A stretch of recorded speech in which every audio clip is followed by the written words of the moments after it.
वारीमध्ये सहभागी झालेला आहे, एकूण काय भावना आहे? येण्याप्रमाणे वारकरी संप्रदाय हा फार मोठा संप्रदाय आहे आणि विठू माऊलीचा जो काही त्योहार असतो, जो काही उत्सव असतो, त्या अनुषंगानं त्याच्यामध्ये सामील होणं ही आमच्या घराण्याची परंपरा आहे.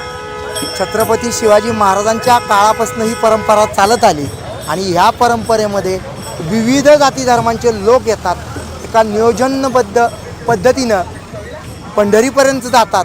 ही फार मोठी गोष्ट आहे. आज जे राजकीय पोळी भाजण्यासाठी राजकारण करून जातीजातींमध्ये तेढ निर्माण करणाऱ्या राजकीय नेत्यांना सांगू इच्छितो की आमचा जो वारकरी संप्रदाय आहे, बघा कसे एका रेषेत सगळे जातात.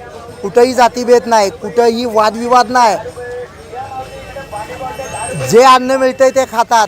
शासनाच्या वतीनं शासन कमी पडतं त्यांची सेवा करण्यामध्ये, असं मला ठामपणे सांगावंसं वाटतं.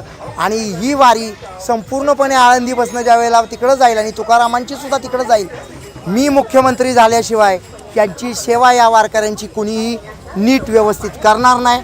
माझ्या शासन काळामध्ये मी शब्द देतो की मी मुख्यमंत्री असेन तर या वारीचा सगळा खर्च मी करेन.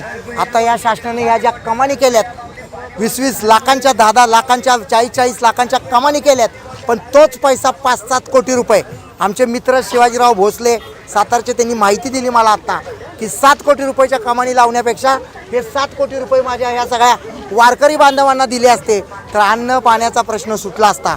आमच्यासारखे सहकारी हे सगळी सेवा करत असतात, पण हे आम्हाला पुण्य मिळतं आणि ह्या गोष्टी येणाऱ्या काळामध्ये आपल्याला मांडायच्या आहेत. आज आपण जास्त राजकीय न बोललेलं बरं.